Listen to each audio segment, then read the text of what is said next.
महादेव महादेव महादेव महादेव महादेव महादेव।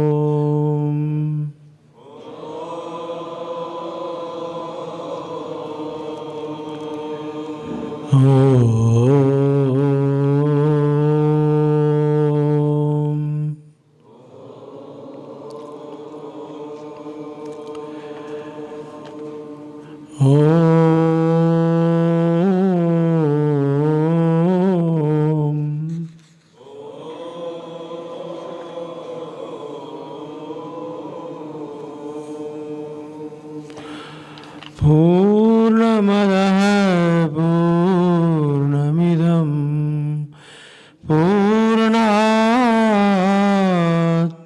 पूर्णमुदच्यते।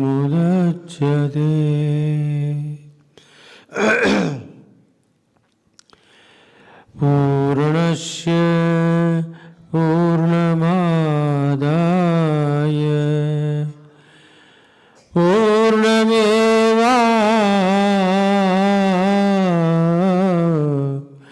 वशिष्यते। ॐ शान्ति शान्ति शान्ति। ॐ सहनाववतु सहनौ भुनक्तु सह वीर्यं करवावहै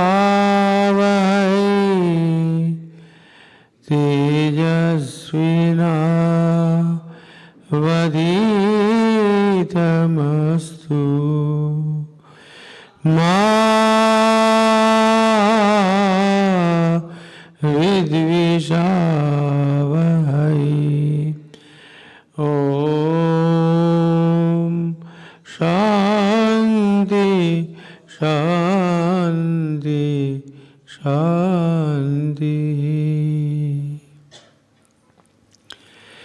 कृष्णं नारायणं वन्दे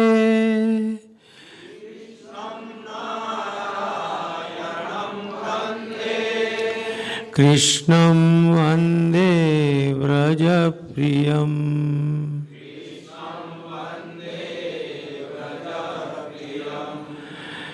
कृष्णं द्वैपायनं वन्दे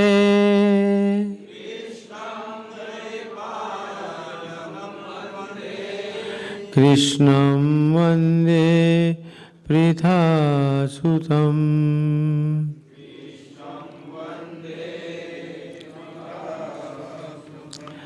कृष्णं वन्दे पृथासुतम्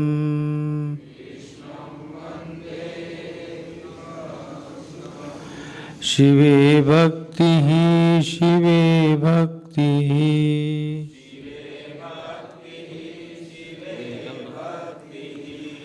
शिवे भक्तिः शिवे भक्तिः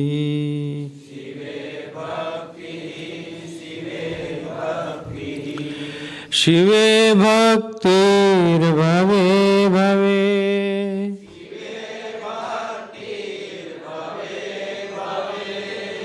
अन्यथा शरणं नास्ति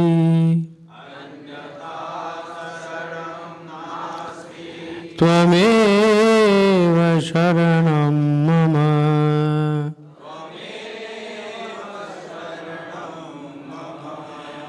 त्वमेव शरणं मम।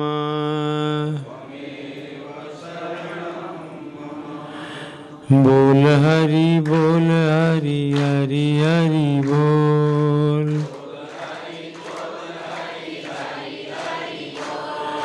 केशव माधव गोविंद बोल।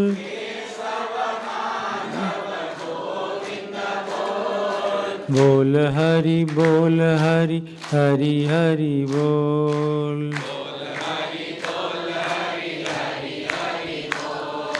केशव माधव गोविंद बोल। केशव माधव गोविंद बोल।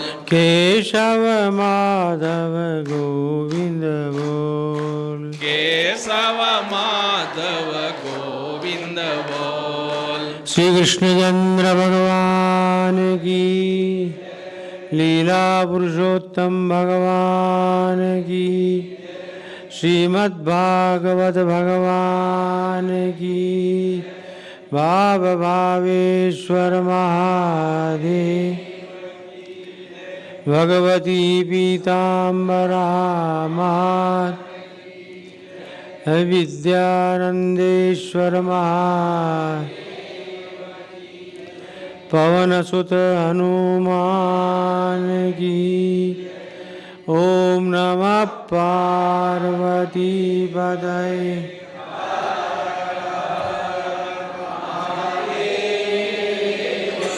हरि बोल, हरि बोल। ચાલો નારાયણ, લઈ ચાલો તમારા મનીરામ બાબાને મારી સાથે. શ્રીમદ ભાગવતારણવમાં અવગાહન કરવા માટે. અવગાહન એટલે ગોતો લગાડવા માટે, ડૂબકી મારવા માટે. અને જ્યારે કોઈ ડૂબકી મારતો હોય છે ને તો ડૂબકી અહીંયા મારીને નીકળે.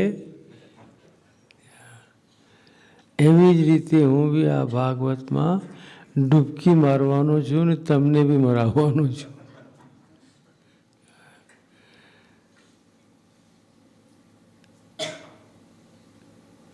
જન્માંતરી ભવેત પુણ્યમ તદા ભાગવતમ લવેત. જીવોના જન્માંતરીય પુણ્યો એકત્ર થાય ત્યારે શ્રીમદ ભાગવતી કથા શ્રવણ કરવાનું સૌભાગ્ય મળતું હોય છે.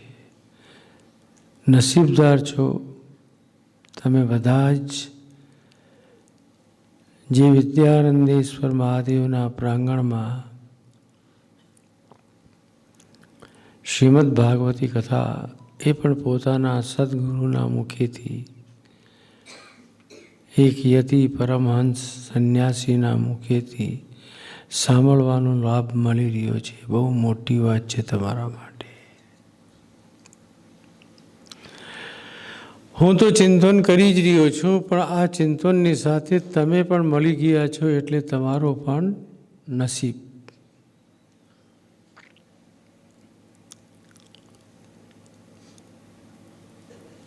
મહારાજ પરીક્ષિત પ્રાયોપવેશન કરીને બેસી ગયા હતા. ત્યાં બધા જ મહાપુરુષો, મહાત્માઓ, અત્રિ, વશિષ્ઠ, ચ્યવન, શરદ્વાન, અરિષ્ટનેમિ, અંગિરા, ભારદ્વાજ, મેધાતિથિ, ગૌતમ, પીપલાદ, મૈત્રેય એવા મોટા મોટા ઋષિઓ ત્યાં ભેગા થઈ ગયા હતા. મહારાજ પરીક્ષિત આ બધાને જોઈને એક જ પ્રશ્ન કર્યો. એક તો વ્યક્તિ હોય છે જેને મરવાનું હોય છે, અને એ કોટીમાં આપણે બધા જ છીએ, મરવાના છીએ, અને ક્યાં સ્થાયી રૂપથી રહેવાના છીએ. પરંતુ બીજો એવું હોય છે કે જેની મૃત્યુ નિશ્ચિત થઈ ગઈ હોય છે. પરીક્ષિત બીજી ક્વોલિટીના હતા, બીજી કોટીના હતા. એમની મૃત્યુ નિશ્ચિત થઈ ગઈ હતી. પેલા બ્રાહ્મણ કુમારે આ અભિશાપ આપી દીધું હતું કે આજના 7મા દિવસે તક્ષક નાગ તમને કરડશે. તક્ષક નાગ આપણને સૌને જ કોઈને 7મા દિવસે કરડવા માટે તૈયાર બેસેલો છે. 7મા દિવસે મરી જ જવાના છે. એનો અર્થ એ નહીં કે તમે 7 દિવસ પછી મરી જ જશો. પણ 7મા દિવસે મરી જશો એટલે આ 7 દિવસોમાંથી જ કોઈ દિવસમાં મૃત્યુ આવવાની છે. અને તક્ષક તો ઘા લગાડીને બેસેલો જ છે. તક્ષક એટલે કાલ.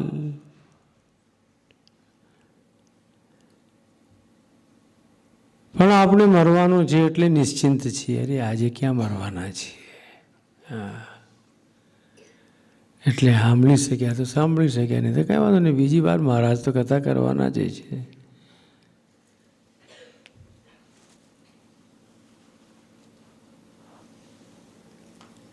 પરીક્ષિતે એક વાર સાંભળી અને મુક્ત થઈ ગયા. આપણે તો કેટલી વાર સાંભળીએ છીએ ને કરીએ છીએ, તો પણ હજુ સુધી મરતા નથી. અને એમ કોઈ ભાગવતની કથા સાંભળીને તરત જ મરી જતા હોય ને 7મા દિવસે, તો કથા જ નહીં રાખે કોઈ. એ ભાઈ બસ થઈ ગયો. હે,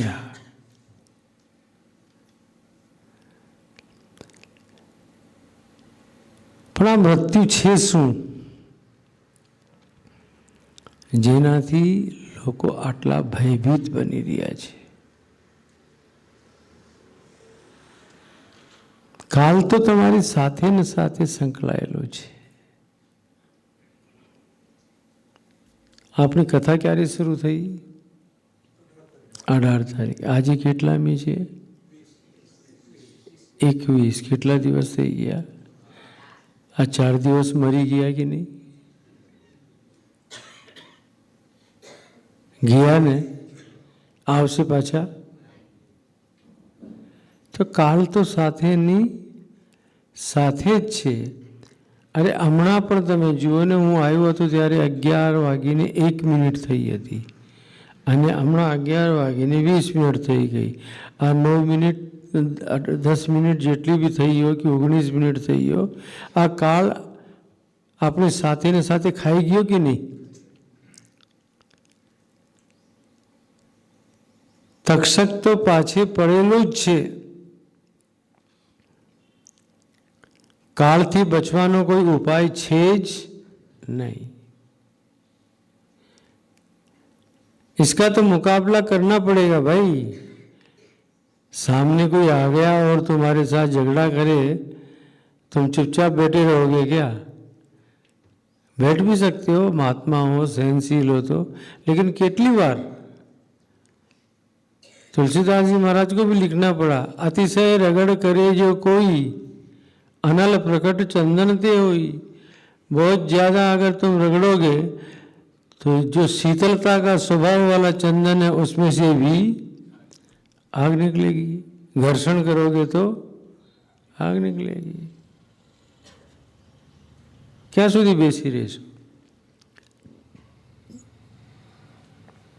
કાલ આવ્યો છે, આવવા દો. સાથે જ ચાલી રહ્યો છે, ચાલવા દો. કારણ કે તમારા રોકવાથી રોકાવાનો નથી. તો સ્વીકારી લો કે અમારી સાથે જ છે. અને જ્યારે તમે સ્વીકારી લેશો અને સાથે જ છે એ અનુભવ થઈ જશે ને, તો તમને ડર નહીં લાગશે. પછી તમે પરિપક્વ થતા જશો, પરિપક્વ થતા જશો.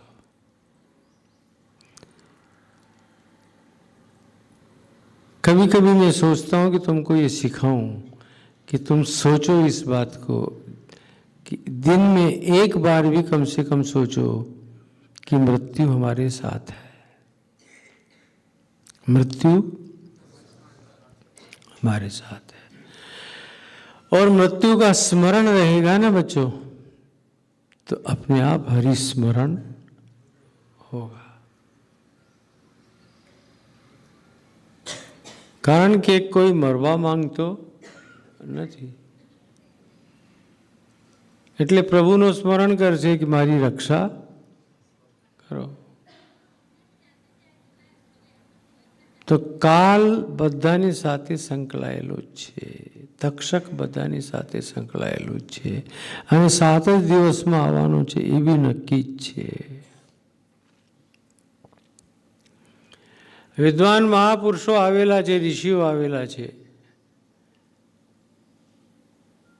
પ્રશ્ન કર્યું, સર્વથા મ્રિયમાણ વ્યક્તિ અને સમુપેત મૃત્યુવાન વ્યક્તિ,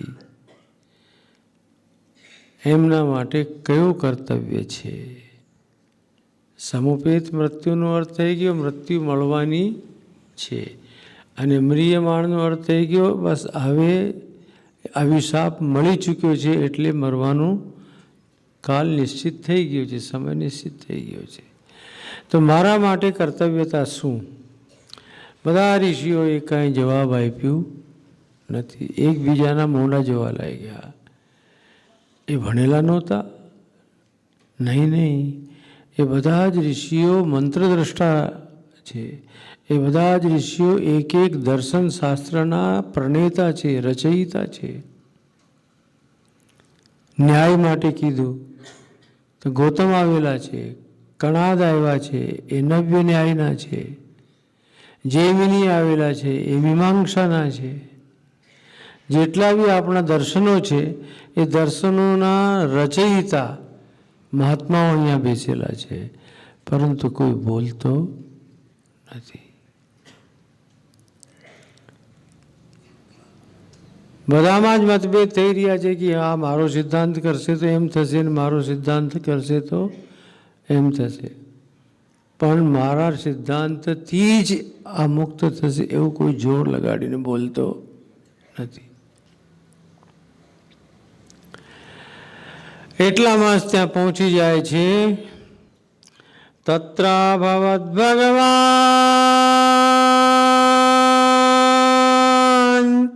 વ્યાસપુત્રો યદ્રિચ્છયા મઠમાનો નપેક્ષ અલક્ષ્યલિંગો નિજલાભતુષ્ટો વૃતસ્ય બાલૈરવધૂતવેશ. બોલે સુખદેવ ભગવાન કી. આપણા કથાના વક્તા આવી ગયા. तत्र तस्मिन स्थले, उस स्थान पर जहाँ सब बैठे हुए थे, भगवान एव परमात्मा ही व्यास पुत्रो अभवत, व्यास के पुत्र के रूप में खड़े हो गए. यानी ये जो सुखदेव है, इसलिए मैं जयकारा बुलवाता हूँ तो बोलता हूँ सुखदेव भगवान की. એ ભગવાન જ છે, સાક્ષાત ભગવાન જ અહીંયા વ્યાસપુત્ર થઈને બનીને આવી ગયા છે. પોતાની ઈચ્છાથી પરિભ્રમણ કરતા કરતા, નિરપેક્ષ ભાવથી રહેતા,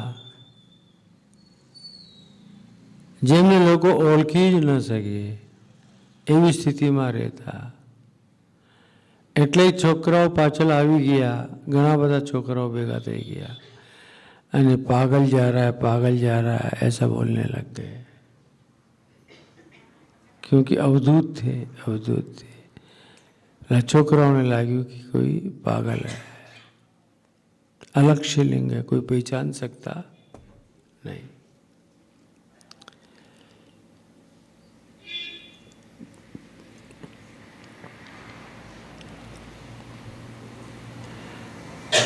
बच्चों, महात्माओं की क्रियाओं को देख करके ऐसा मत समझ लेना कि जैसा हम कर रहे हैं वैसा ही ये भी कर रहे हैं. तो हमारा मान एमनामा सो फिर एवी भावना नहीं लावता. મલમૂત્રાદિકોનું વિસર્જન તમે બી કરો છો, મહાત્મા બી કરે છે. સવારે ઉઠીને દંત ધાવન એટલે કે દાંતું બ્રશ તમે બી કરો છો, મહાત્મા બી કરે છે. તમે બી ઊંઘો છો, મહાત્મા બી ઊંઘે છે. તમે બી જમો છો, મહાત્મા બી. એટલે ઘણા બધા લોકોની ભાવના દુર્ભાવનાના રૂપમાં પરિવર્તિત થઈ જાય છે કે અરે અમે જેમ કરીએ તેમ જ કરીએ, પછી એનામાં ને અમારામાં ફેર શું છે?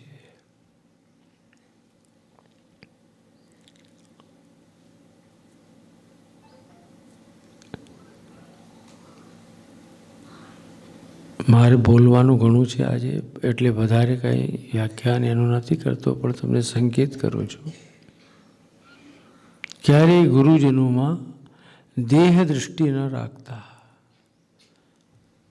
અને दोष दृष्टि नहीं करता.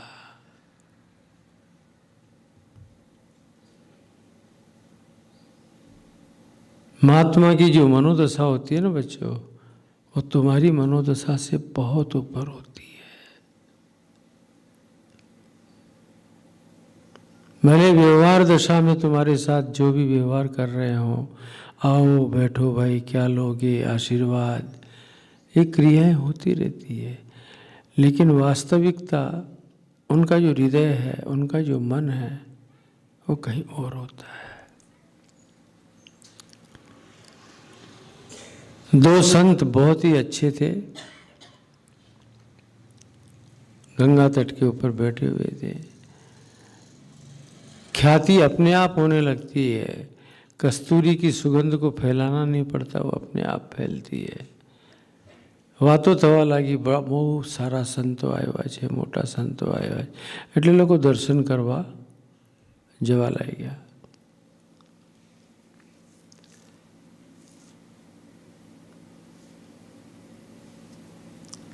વાત વાતમાં વાત રાજા સુધી પહોંચી. कोई महात्मा आया है. राजा के वजीर ने कहा चालो तमें भी दर्शन करवा, बहुत सारा संतो आया है. राजा सवारी के ऊपर, हाथी के ऊपर चढ़ करके और दर्शन करने के लिए आ रहा था.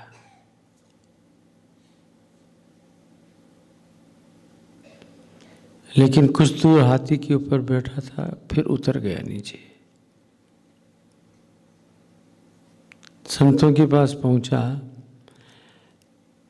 संतों ने, दोनों संतों ने एक दूसरे की आंख में आंख डाल करके और कुछ सोच लिया. और एक रोटी पड़ी हुई थी, उसको पकड़ के दोनों खींचने लगे. तुम नहीं खाओगे, मैं खाऊंगा. दूसरा बोलता है नहीं मैं खाऊंगा, तुम नहीं खाओगे. वो एक रोटी के लिए दोनों झगड़ने लगे, खींचा खांची करने लगे, खींचने लगे. राजा सामने आ गया था. तो मन જ મનમાં વિચાર કરે છે, એ કેવા મહાત્મા એક રોટલી માટે લડે છે, ઝઘડે છે. ચાલો પાછા.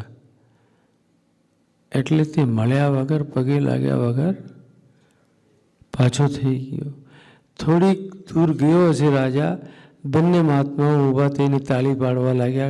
સારું થઈ ગયું, સારું થઈ ગયું. ગયો નહીં આથી, ગયો નહીં આથી. झंझटपति. राजा ने पीछे मुड़ के देख लिया. अरे अभी तो ये लड़ रहे थे और अब तालियां बजा रहे हैं, इसका मतलब जरूर यहाँ कुछ रहस्य है. वापस आया राजा, प्रणाम किया. और कुछ नहीं कहने के लिए आया हूँ, मैं तो यही कहने के लिए आया हूँ महात्माओं, मेरे आते ही रोटी के लिए झगड़ने लगे थे, मेरे जाते ही ताली पाड़ के हंसने लगे. इसका क्या रहस्य है? महात्माओं ने कहा राजन बुरा मत लगाना, तुम राजसी मनोवृत्ति वाले व्यक्ति थे, हाथी पे बैठ के आ रहे थे, संतों को मिलने आ रहे थे और अपने अभिमान को भी सुरक्षित किए हुए आ रहे थे. ऐसे अभिमानी से मिलना हमको योग्य नहीं लगा, इसलिए हम झगड़ा करने लगे. जिससे तुम समझ जाओ कि इन लोगों में कोई दम नहीं है महात्मा, चले जाओ। तो फिर हंसने क्यों लगे ताली बजा करके? इसलिए कि ये राजा होके भी कितना बड़ा मूर्ख है, अभी तक समझ नहीं सका कि महात्माओं की स्थिति क्या होती है, ये कैसे राज्य चलाता होगा। इसलिए हमको हंसी आ गई। मित्रों, राजा ने साष्टांग प्रणाम किया। संतोनी माया वेद न जाने, नानक देव ने लिखा, गुरु नानक जिनका, महात्माओं की जो माया है, लीला है, उसे वेद भी नहीं जान सकता, तो दूसरे की तो बात ही क्या है। इसलिए कह रहा हूं, अलक्ष्य लिंग वो नहीं ओळखा है, नहीं ओळखा है, नहीं पहचानने में है।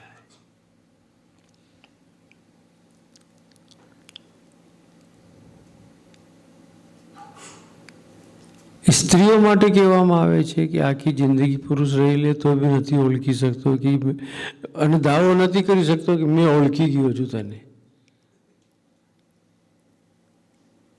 સ્ત્રીની માયા એટલી વિચિત્ર હોય છે દીકરાઓ, ખોટું નહીં લગાડતા હો તમે. તમે કોઈ મહામાયાઓ છો, ઓછા નથી બધા.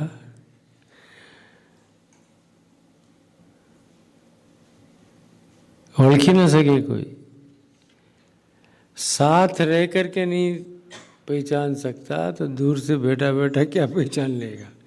और वो कहे कि मैंने जान लिया, तो वो अपने आप को ही धोखा दे रहा है। वैसे ही संतों के लिए तुम समझो कि हमने पहचान लिया, हमारे गुरुजी तो ऐसे हैं, हमारे गुरुजी तो काई नहीं ओळखी शक्या, તમે काई नहीं ओळखी शक्या।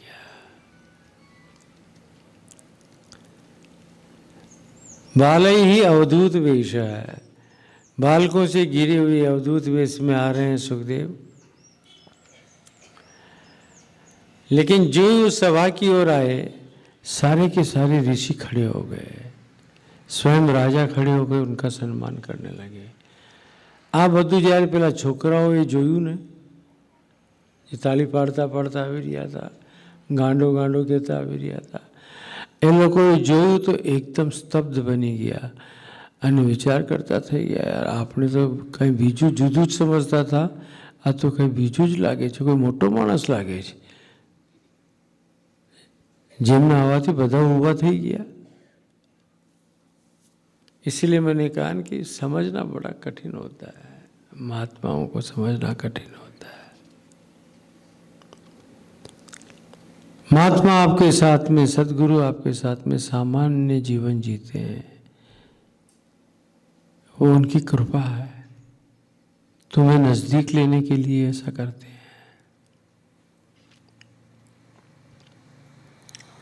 ऐसे भगवान सुखदेव, बहुत कुछ लिखा है, मैं नहीं कहूँगा अब ज़्यादा।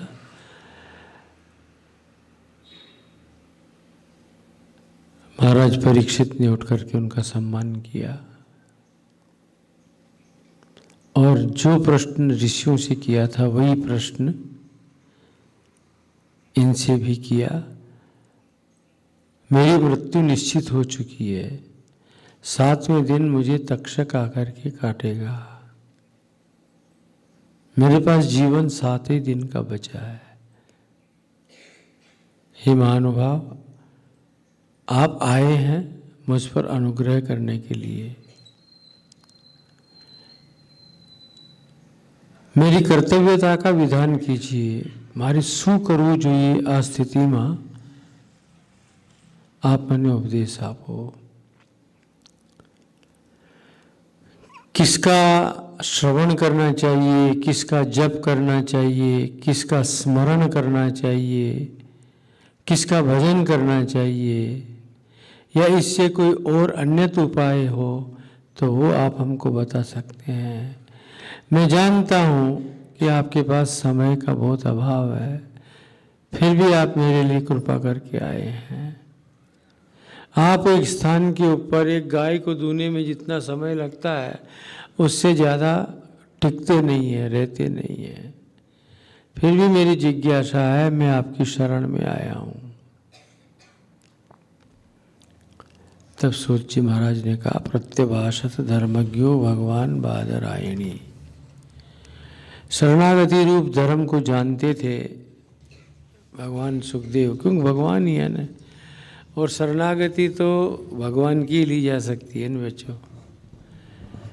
संसार में शरण्य दो ही लोग होते हैं, याद रखिएगा, एक तो ईश्वर और दूसरा सद्गुरु। इनकी शरणागति अगर तुम ग्रहण करते हो तो असफल नहीं बनोगे, कभी भी असफल नहीं रहोगे।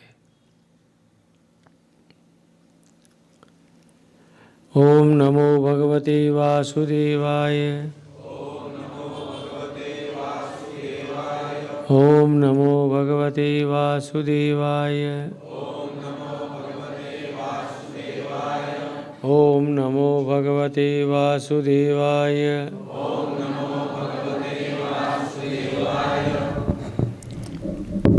એમની जिज्ञासा જોઈને સાંભળીને श्री शुक उवाच, पहली बार बोल रहे हैं सुखदेव। श्रीमद् भागवत में सुखदेव का व्याख्यान द्वितीय स्कंद से शुरू होता है। अब तक प्रथम स्कंद पूरा हो चुका है और द्वितीय स्कंद में आया है श्री शुक उवाच, भगवान सुखदेव बोले। वरीयानेश ते प्रश्न कृतो लोकहितं नृप आत्मविद सम्मत पुंसाम श्रोतव्यादिषु यः परः। श्रोतव्यादीनि राजेन्द्र नृणां सन्ति सहस्रश अपश्यतामात्मतत्त्वं गृहेषु गृहमेधिनां। ते प्रश्नः वरीयान। हे राजन, आपका प्रश्न बहुत ही उत्तम कक्षा का है, श्रेष्ठ है, और उसका कारण है लोकहितम ते कृतः। लोक कल्याणार्थक જ તમે આ પ્રશ્ન મારા સામે કરો છો।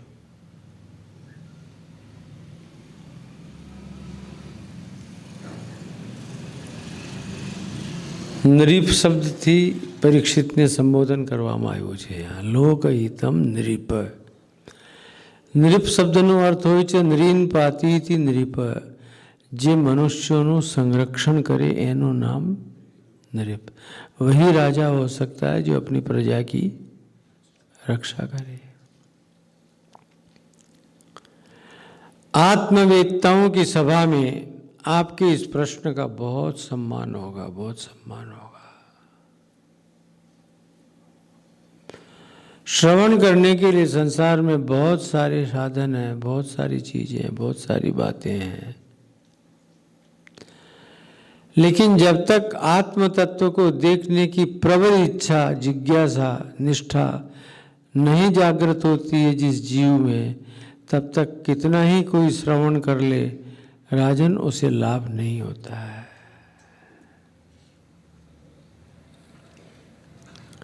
તમે અહીંયાથી ઊભા થઈને જશો ને અને લોકો પૂછશે ક્યાંથી આવ્યા, તો સાચું સાચું બોલો। શું કહેશો? કથામાંથી આવ્યા, એમ જ કહેશો। ક્યાંથી આવ્યા? શું કરીને આવ્યા? સાંભળીને આવ્યા। કથા સાંભળીને આવ્યા। મહારાજે શું કહ્યું એ તો મહારાજને જ ખબર।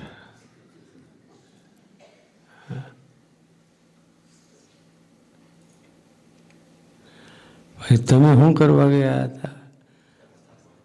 कथा सामलवा।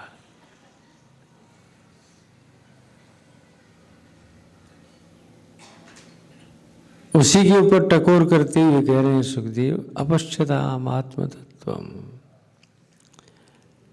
જે પોતાના આત્મ સ્વરૂપને ઓળખતા નથી યા ઓળખવા માટે પ્રયત્ન કરવા માંગતા નથી, એવા લોકોને કેટલું તમે સંભળાવો તો પણ કોઈ અસર થવાનો નથી।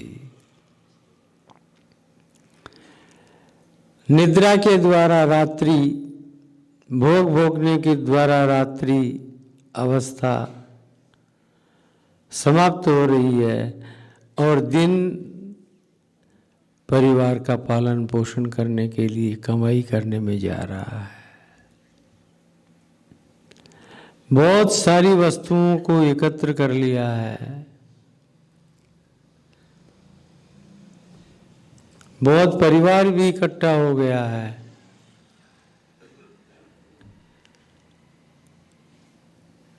इस आत्मसेना के होते हुए भी ये जितना परिवार है उसके लिए क्या शब्द का प्रयोग किया? आत्मसेना। अपने द्वारा बनाई हुई सेना है ना।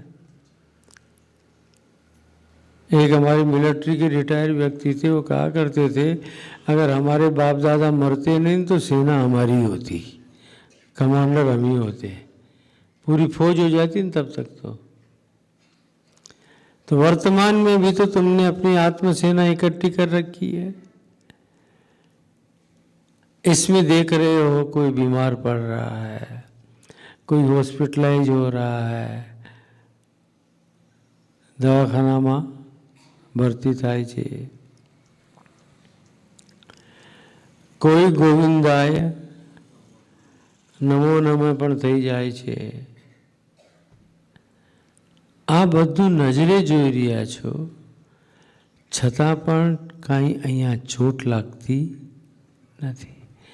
तेषां प्रमत्तो निधनं पश्यन्नपि न पश्यति। प्रिय व्यक्ति का वियोग, अप्रिय व्यक्ति का संयोग न चाहते हुए भी होता है और सामने हो रहा है, फिर भी कभी तुम सावधान नहीं होते हो, क्योंकि तुम प्रमत्त हो, प्रमादी हो गए हो। तस्मात् भारत सर्वात्मा भगवान ईश्वरो हरिः श्रोतव्यः कीर्तितव्यश्च स्मर्तव्यश्च इच्छता भयम्।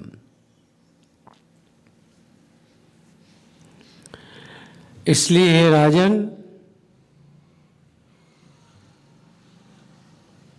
यहाँ परीक्षित के लिए भारत शब्द का प्रयोग किया है। तस्मात् भारत, हे भारत यानी हे परीक्षित। भारत क्यों कह रहे हैं? भा नाम है ज्ञान का, रत नाम है उसमें लगे रहने का, प्राप्ति के लिए। तुम ज्ञान प्राप्ति के लिए निरत प्रयत्नशील हो, इसलिए तुम भारत हो। देखो हम सभी लोग भारतवासी हैं, अपने सब भारतीय हैं या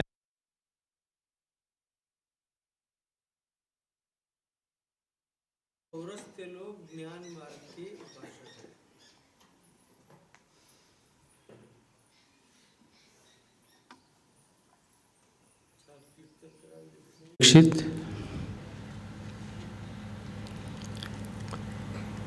भगवान का ही श्रवण करना चाहिए, भगवान का ही कीर्तन करना चाहिए।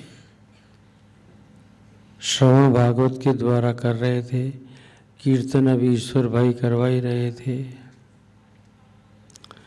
स्मरण आप हमेशा सुन करके, कीर्तन करके और कर सकते हैं परमात्मा का। अभय की प्राप्ति करने के लिए ये तीन चीजें बहुत आवश्यक है। अगर तुम निर्भय होना चाहते हो, मृत्यु के भय से डरना चाहते हो, बचना चाहते हो, तो मित्रों फिर श्रवण, कीर्तन और स्मरण, ये तीन साधन संसार के लोगों के लिए बहुत उत्तम माने गए हैं, बहुत उत्तम माने गए। एतावान सांख्य योगाभ्याम स्वधर्म परिनिष्ठया जन्म लाभ है पुरा परह पुंसाम अन्ते नारायण स्मृति ही। यही सांख्य का फल है, यही योग का फल है। और अपने स्वधर्म में निष्ठा रखते हुए जीवन जीने का फल है। और यही मनुष्य जन्म धारण करने का फल है। अन्ते नारायण स्मृति ही। जब अंतिम काल आए, जब मृत्यु का समय आए, उस समय नारायण स्मृति ही। भगवान नारायण की स्मृति बनी रहे। इसलिए अभ्यास करते ही रहो, नारायण नारायण नारायण, महादेव महादेव महादेव महादेव, राम राम राम राम। अगर ये अभ्यास बना रहेगा तो जिस क्षण मृत्यु आएगी उस क्षण भी आपके मुंह से यही निकलेगा, तो आपका मनुष्य जन्म सार्थक हो जाएगा। मेरी निष्ठा तो निर्गुण ब्रह्म में है, लेकिन फिर भी वैष्णवों की प्रसन्नता के लिए मैं सगुण भाव में स्थित होकर के और भगवत कथा किया करता हूँ। निष्ठा किस में है? निर्गुण ब्रह्म में है। सुखदेव जी महाराज हमेशा निर्गुण ब्रह्म में ही स्थित रहते हैं, लेकिन भगवान के गीत इसलिए गाया करते हैं कि वैष्णवों को अच्छा लगता है, भक्तों को अच्छा लगता है।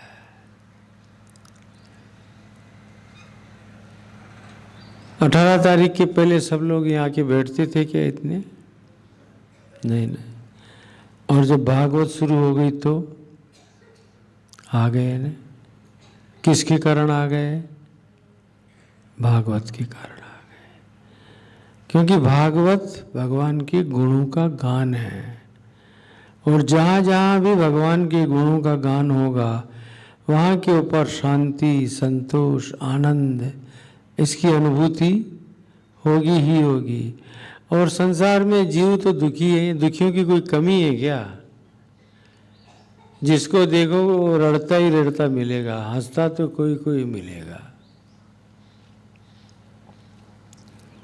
मैंने मेरे पिता से श्रीमद् भागवत का अध्ययन किया। हे राजन, आपको भी मैं वही सुनाऊंगा, और आप चिंता न करें, आपकी मुक्ति हो जाएगी। एक मुहूर्त में, एक क्षण मात्र में महाराज खटवांग ब्रह्मवेत्ता हो गए, उनकी मुक्ति हो गई। आपके पास तो अभी 7 दिन बहुत है। ये बड़ा आश्वासन है, बड़ा आश्वासन है। और वो भी किसके द्वारा दिया जा रहा है? भगवान सुखदेव के द्वारा।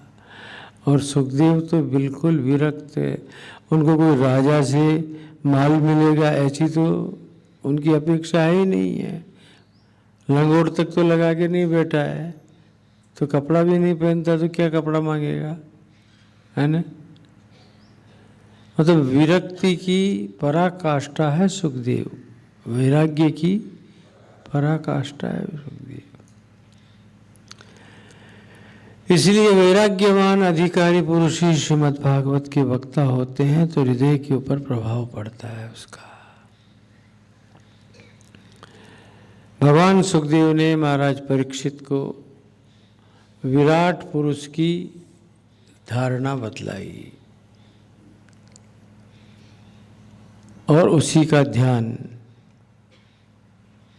जिसके द्वारा सद्यो मुक्ति और क्रम मुक्ति का विधान किया। विराट पुरुष की उपासना का मतलब होता है सिया राम मैं सब जग जानी, करहूँ प्रणाम चर अचर जड़ चेतन, विश्व में जो कुछ भी है सिया राममय। वो प्रकृति और पुरुष प्रधान है, माया और ब्रह्म का ही परिणाम है। घड़ा बना मिट्टी से, तो घड़े में ऊपर से नीचे तक क्या रहेगी? मिट्टी मिट्टी है। मिट्टी को निकाल दो तो घड़ा रहेगा क्या? कपड़े में तंतु ही तंतु हैं, क्या बोलते हैं? धागा, तातनो तातनो। कपड़े में कौन है? तातना। तातना को निकाल दो तो आंतड़ा हो जाए ना, पति जाए, कपड़े का अस्तित्व भी खत्म हो जाएगा। इसलिए पहले विराट पुरुष की उपासना का वर्णन किया। आप हर वस्तु के अंदर भगवत दर्शन करना शुरू कीजिए, और ये भगवत दर्शन करना शुरू कर देंगे तो राग द्वेष की निवृत्ति, क्योंकि भगवान से द्वेष तो कर ही नहीं सकता कोई, और करेगा तो उसका परिणाम क्या होगा, जैसे अभी अमेरिका में हुआ, कैलिफोर्निया में आग लगी, लॉस एंजलिस में आग लगी। उसके पहले किसी हीरोइन ने, कोई बहुत बड़ा फंक्शन था, उसमें स्टेटमेंट दे दिया कि भगवान क्या है, भगवान क्या है, हम ही सब लोग करने वाले, भगवान क्या करने वाला है। वो स्टेज से उतर के घर भी नहीं पहुंची थी तब तक तो घर जल करके राख हो गया। और इतना ही नहीं, 45,000 एकड़, एक कमला हैरिसन जो राष्ट्रपति थी और उम्मीदवार थी पहले उपराष्ट्रपति, उसका भी घर जल गया।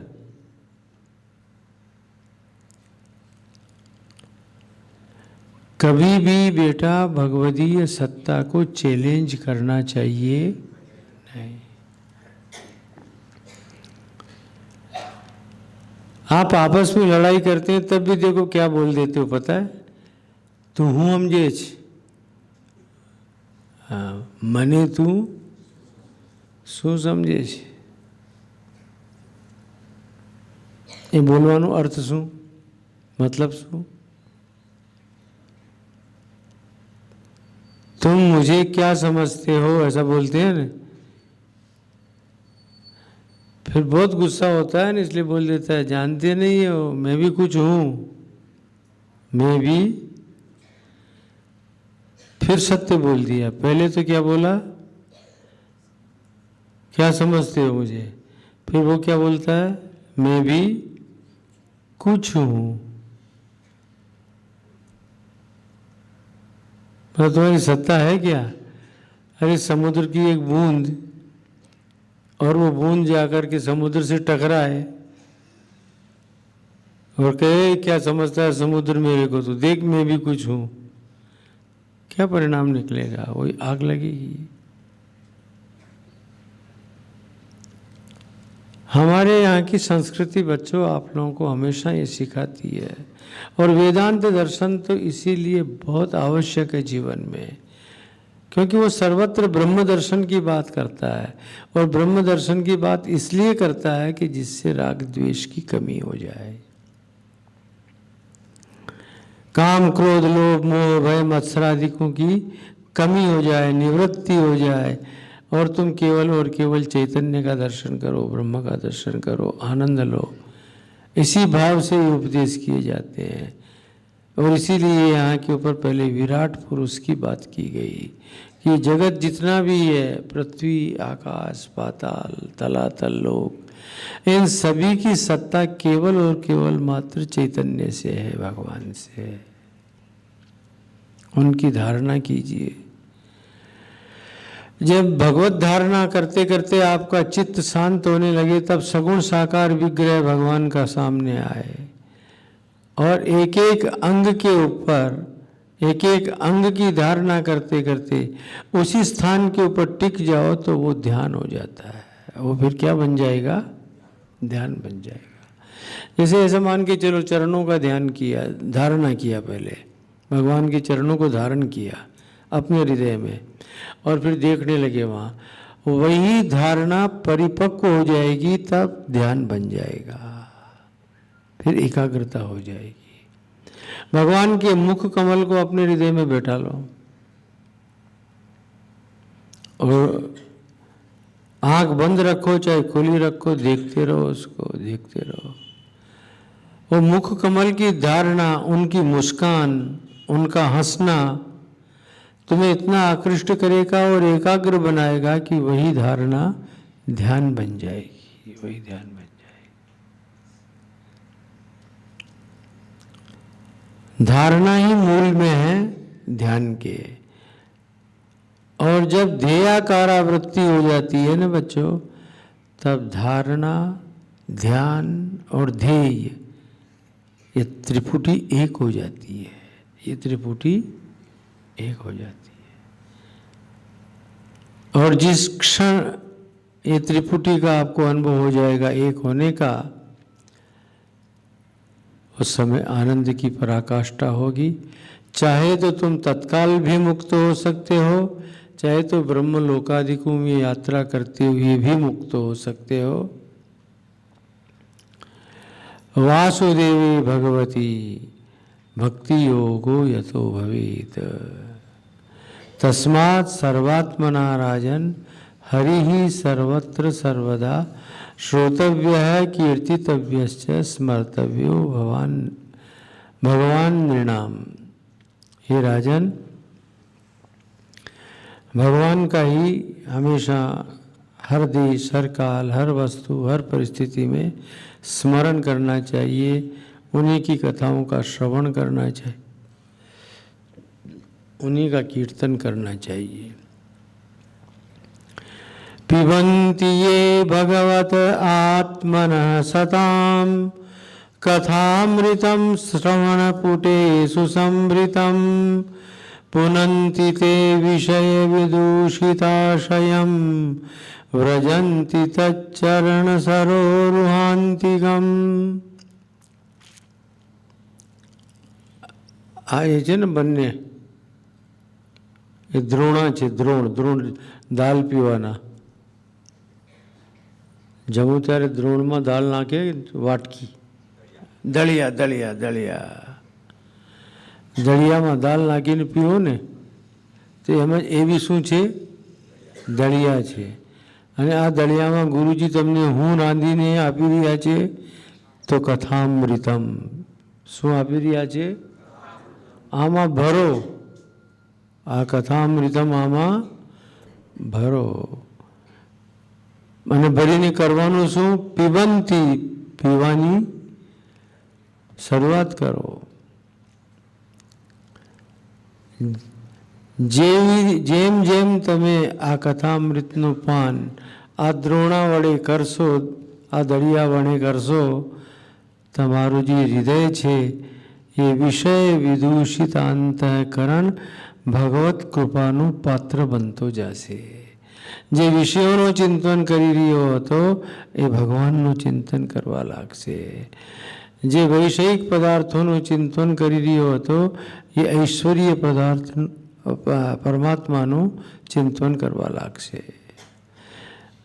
અને એનું પરિણામ શું આવશે? તો તચ્ચરણ સરોરુહાંતિકમ વ્રજંતી. ભગવાનના ચરણોમાં તમે પહોંચી જશો, ત્યાં બેસી જશો અને ભગવાનનો હાથ તમારા માથા ઉપર આવી જશે. પણ ક્યારે? બોલો ક્યારે? જોરથી બોલો. આ શું? દળિયા. દળિયામાં દાળ ભરો. કઈ દાળ ભરો? તો કથાની દાળ ભરો. હા હા, તમે તો કથા સાંભળીને દાળ ભરવાના જ છો, મને ખબર છે. હા, પણ આ દાળ ભરો જે હું ભરી રહ્યો છું, અથવા ભરવા માંગુ છું તમારા માટે. भगवान सुखदेव महाराज परीक्षित की परीक्षा लेना चाह रहे हैं, इसलिए कहने लगे, देखो तुमने जो पूछा धारणा ध्यान के विषय में, मैंने तुमको जवाब दिया, किंतु फिर भी तुमको बताता हूँ, तुम राजा हो, मन में कहीं कामना हो सकती है, तो अनेक देवी देवताओं की कामना से तुम अनेक देवी देवताओं की उपासना कर सकते हो. अब ये तो प्रसंग था नहीं, राजा ने बेचारे ने पूछा भी नहीं था परीक्षित ने, फिर भी कह दिया अगर तुम इंद्र बनना चाहते हो तो इंद्र की उपासना करो, अगर प्रजापति लोक में जाना चाहते हो तो प्रजापति की उपासना करो, अगर सबके ऊपर आधिपत्य करना चाहते हो तो ब्रह्मा की उपासना करो, अगर तुम यशस्वी होना चाहते हो तो कामदेव की उपासना करो, प्रचेताओं की उपासना करो, अगर तुम विद्या प्राप्त करना अब ये बेचारा बुढ़ापे में या मरने के टाइम क्या विद्या प्राप्त करेगा, लेकिन अब बाबा जी को लग गया इसलिए बोल रहे हैं। अगर तुम विद्या चाहते हो तो गिरीशम यजित, भगवान शंकर की उपासना करो। धर्म अर्थ काम मोक्ष, इन चारों ही पुरुषार्थों को अगर प्राप्त करना चाहते हो तो यजित पुरुष परम, भगवान नारायण की उपासना करो। तीव्रेण भक्ति योगेन यजित पुरुषम परम, निष्काम होकर के, सर्व काम होकर के, अकाम सर्व कामो वा मोक्ष कामो उदारति, चाहे मोक्ष काम हो करके भी अगर तुम कुछ चाहते हो ये सब, तो फिर तुम्हें यज्ञ पुरुष भगवान नारायण की उपासना करना चाहिए। सोनक जी महाराज को बड़ा अजीब लगा कि ये सुखदेव जी महाराज क्या बोलने लग गए, इसलिए उन्होंने सूत से कहा कि सूत जी महाराज, ये सुखदेव जी महाराज ने क्या सुनाना शुरू कर दिया। हम लोगों की अपनी ऐसी भावना है, ये जो मनुष्य का शरीर प्राप्त हुआ है ये केवल और केवल अपने स्वरूप की अनुभूति के लिए हुआ है। आयुर्हरति वै पुंसाम उद्यन्नस्तम च यन्नसौ तस्यर्ते यत् क्षणो नीते उत्तम श्लोक वार्तया। बाकी की जितनी भी बातें हैं आयुर्हरति, वो मनुष्य की आयु का हरण कर रही है। मतलब ये सब उपासनाएं, ये सब कामनाएं अगर जीव करता है और उसी में लगा रहता है तो उसमें क्या हो रहा है, आयुर्हरति, अपनी आयु को वो बर्बाद, अपने समय को बर्बाद कर रहा है। हम ऐसा मानते हैं। भगवान उत्तम श्लोक के दर्शन के अतिरिक्त समय को व्यर्थ में बर्बाद नहीं करना चाहिए।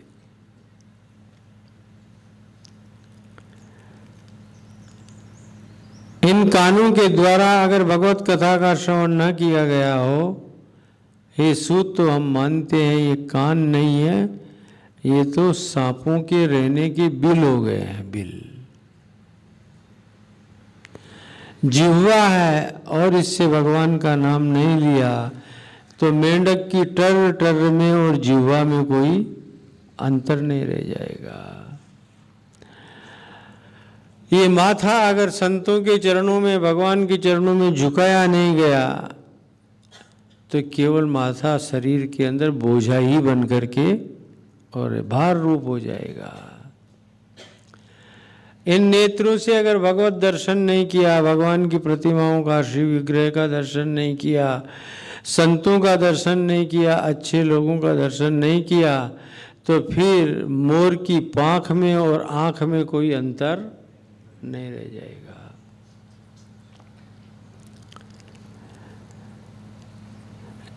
वो हृदय हृदय नहीं जो भगवान की कथा श्रवण करके गदगद नहीं होता हो, नेत्रों से अश्रुपात नहीं होता हो।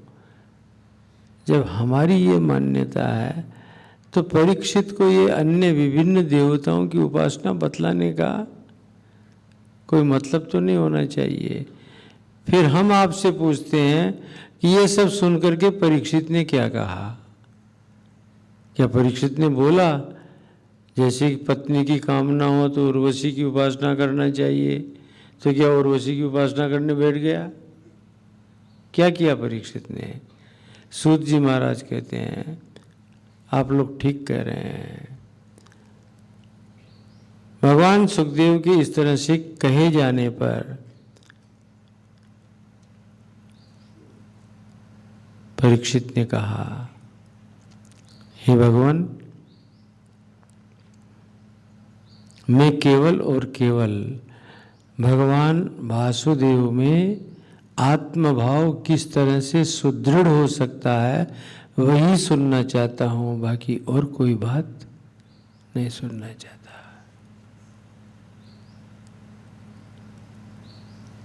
आप केवल और केवल ही निष्पाप मुझे ऐसी कथा सुनाइए जिससे मेरे हृदय में रहा हुआ अज्ञान रूप जो अंधकार है वो दूर हो जाए।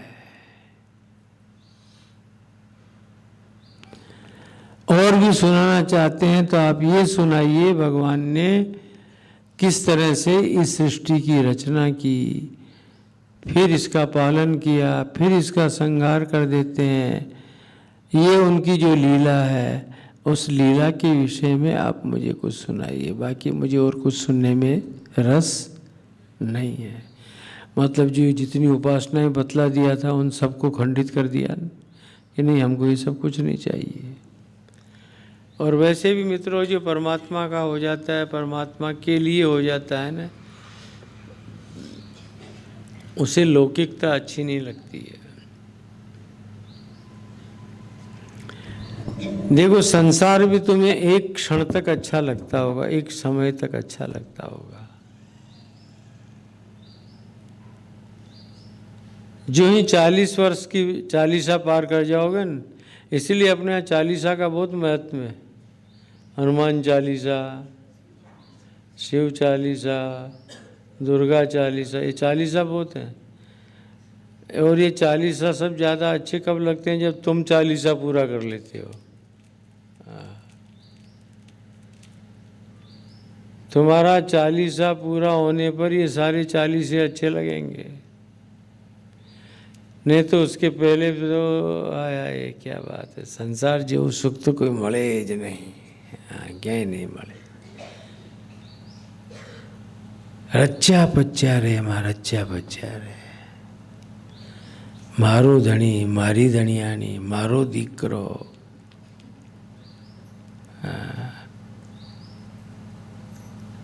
અને એ દીકરો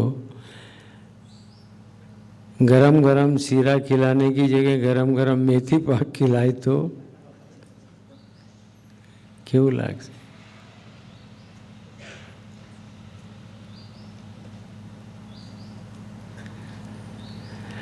सूत ने कहा इस तरह से परीक्षित के द्वारा कहे जाने पर भगवान सुखदेव ने परमात्मा की स्तुति की अपनी तरफ से और उपदेश करते हुए कहा, श्री शुक उवाच नमः परस्मै पुरुषाय भूयसे सदुद्भवस्थान निरोध लीलया गृहीत शक्ति तृतीयाय देहिनाम अंतर्भवायानुपलक्ष्य वर्तमने। मैं उस परम पुरुष को प्रणाम करता हूँ जो उत्पत्ति के भी, स्थिति के भी और प्रलय के भी कारण है। जगत को बनाने में भी वही कारण है, बने हुए जगत का पालन करने में भी वही कारण है, और फिर समेट लेने में भी वही कारण।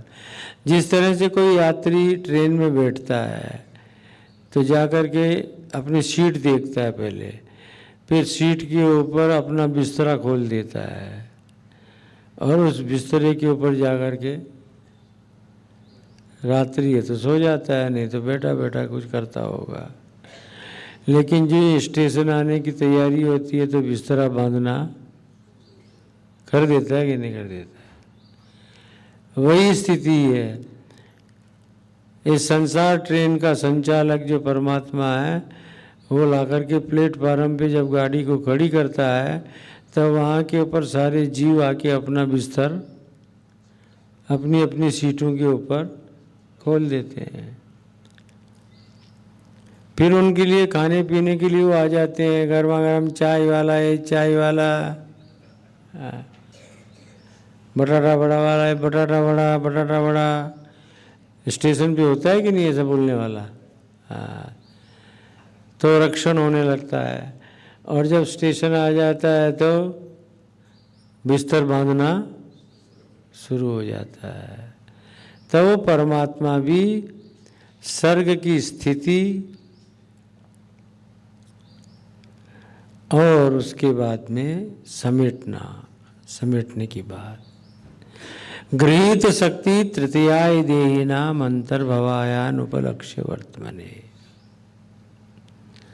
उस परमात्मा को हम प्रणाम करते हैं इन तीनों कार्यों को करने के लिए जिसने ब्रह्मा, विष्णु और महेश के रूप में अवतार लिया, अपने आप को प्रकट किया।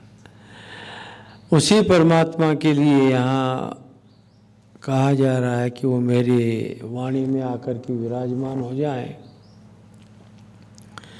तो मैं इस परीक्षित को जो भी उपदेश करूं इसके अंतःकरण में प्रवेश करे।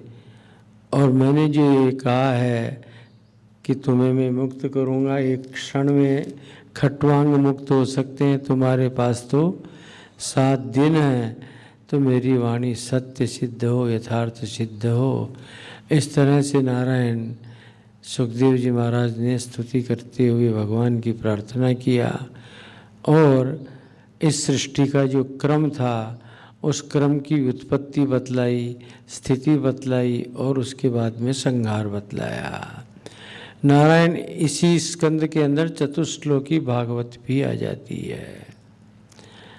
संक्षेप के अंदर श्रीमद् भागवती कथा का वर्णन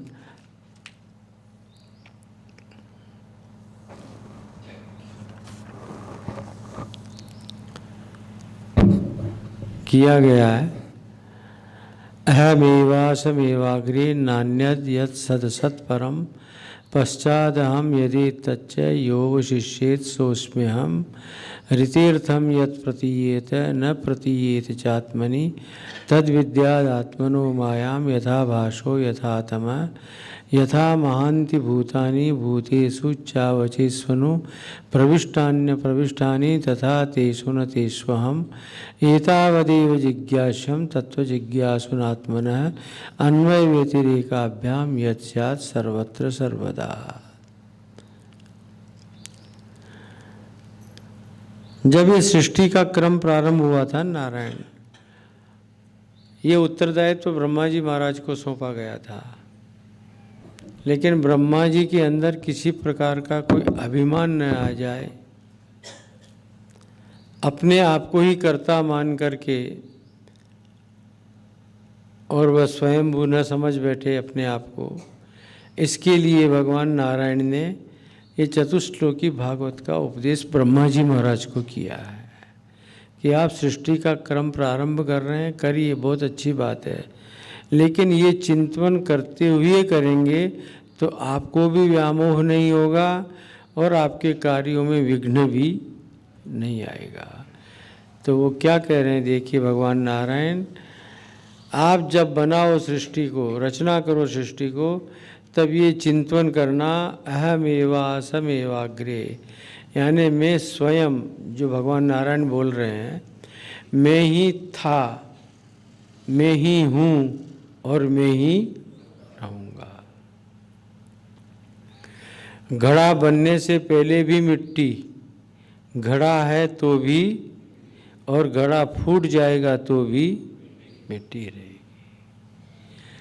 वैसे ही इस जगत की आप जब उत्पत्ति करेंगे तो ये सोच के चलिएगा कि भगवान नारायण ही इसमें विराजमान है, नारायण ही नारायण है। न सत था और न असत था, सत असत उभय भिन्न, केवल सच्चिदानंद घन आनंद ब्रह्म ही एकमात्र था और वो मैं ही था। ऋतीर्थम यत् प्रतीयेत न प्रतीयेत चात्मनि। आकाश के अंदर 2 चंद्रमाओं की तरह से सत्य न होते हुए भी प्रतीत होता है। कहेंगे आकाश में 2 चंद्रमा कहाँ दिखते हैं, तो आँख के ऊपर ऐसी उंगली लगा के देखो। अच्छा, यहाँ तुम मेरे ही को देखो, मैं तुमको 2-2 4-4 दिखाई दूंगा। यहाँ मैं ऐसे उंगली करके देखूंगा तो श्रोता ही श्रोता पीछे तक दिखाई देंगे। है नहीं लेकिन दिखाई देंगे। गुरुजी एक ही है लेकिन अनेक दिखाई देंगे। ये केवल दृष्टि का इस तरह करो। और देखो एक माता जी आ रही, मेरे को 3-4 दिखाई दे रही है, वो आ रही है वो।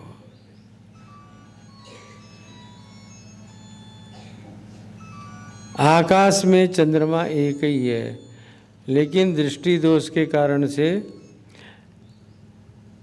न होते हुए भी 2 दिखाई देता है।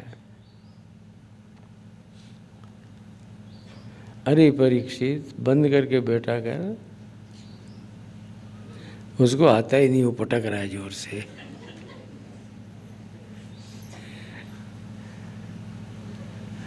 ये मोबाइल भी बीमारी है सबसे।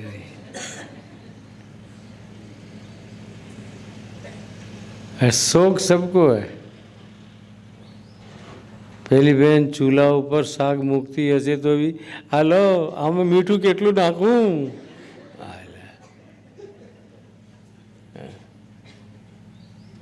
मोबाइल થી बात करती है। मोबाइल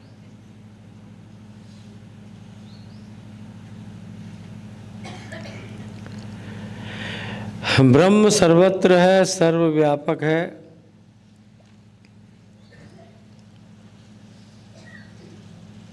अंदर भी है और बाहर भी है। पृथ्वी, जल, तेज, वायु, आकाश, ये जो पंच महाभूत हैं तुम्हारे शरीर में भी विद्यमान है और शरीर से बाहर भी विद्यमान है। ठीक वैसे ही परमात्मा तुम्हारे अंदर भी विराजमान है और बाहर भी विराजमान है। अच्छा, भगवान को प्रवेश करने में कोई थोड़ी बांधा आता है, कोई तकलीफ थोड़ी होती है। घड़े में मिट्टी को प्रवेश करने में तकलीफ होती है क्या? बोलो। कुम्हार जब घड़ा बनाता है तो मिट्टी ना बोलती है कि मैं नहीं इसमें जाऊंगी, नहीं नहीं। वैसे ही जब ब्रह्मा संसार को बना रहा था तो भगवान भी उसमें प्रवेश कर गए। और अगर भगवान प्रवेश नहीं करते तो ब्रह्मा का बनाया हुआ जगत जड़ ही रह जाता। चेतन रूप में तो भगवान ही विराजमान है। इस तरह से अन्वय और व्यतिरेक के द्वारा, अन्वय का अर्थ अनुस्यूत, अनुस्यूत यानी उसमें अंदर घुसे हुए हैं, पहुँचे हुए हैं, रह रहे हैं। और व्यतिरेक का अर्थ उससे बाहर। दोनों ही स्थितियों के अंदर परमात्मा ही परमात्मा है, भगवान ही भगवान। ऐसी स्थिति को जो सिद्ध कर लेता है, समझ लेता है, और फिर अगर वह जगत का कार्य करता है तो उसको मोह की प्राप्ति नहीं होगी, क्योंकि वो जानता है करने वाला भी वो, कराने वाला भी वो, और बनने वाला भी वो। अच्छा, समझ गए ना तुम? है ना गुलाब भाई? समझी गया ना एकदम? हाँ। छता भी छूटे जे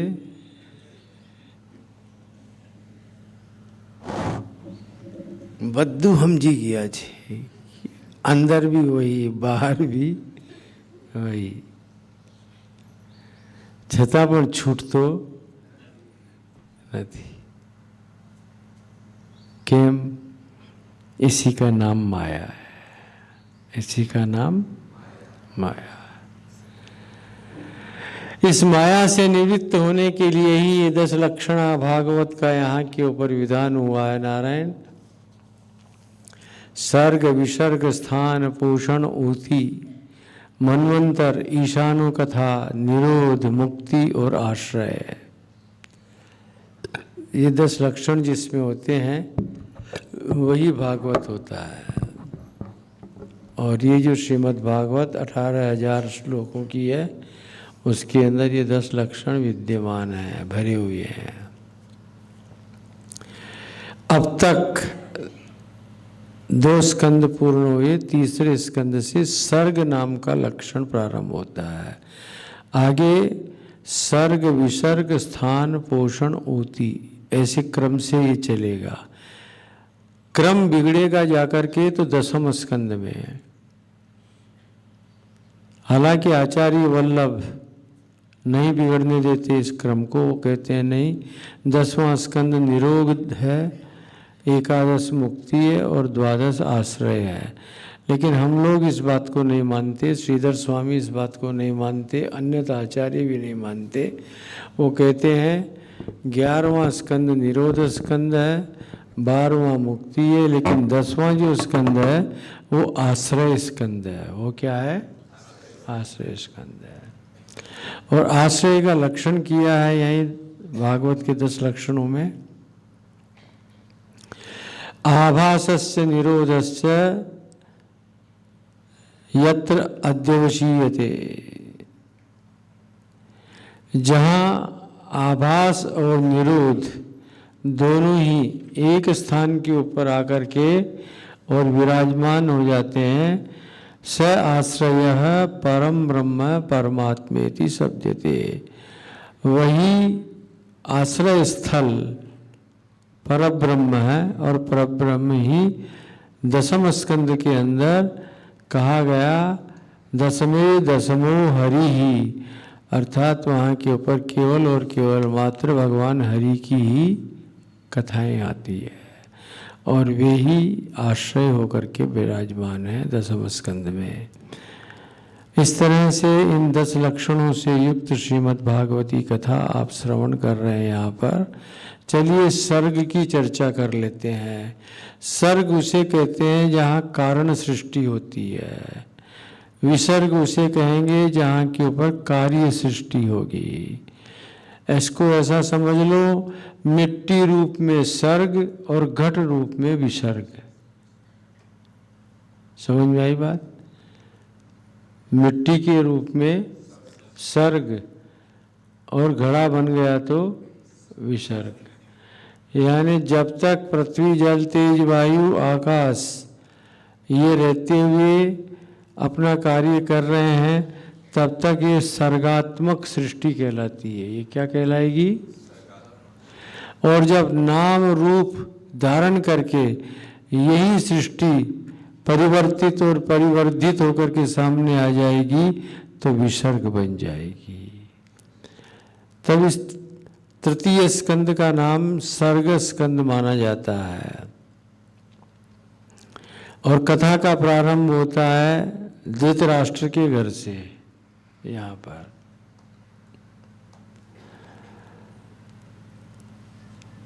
विदुर जी महाराज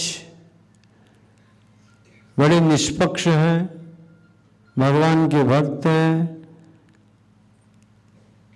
और न्याय प्रिय हैं, इसलिए उचित मार्गदर्शन करने वाले व्यक्ति हैं।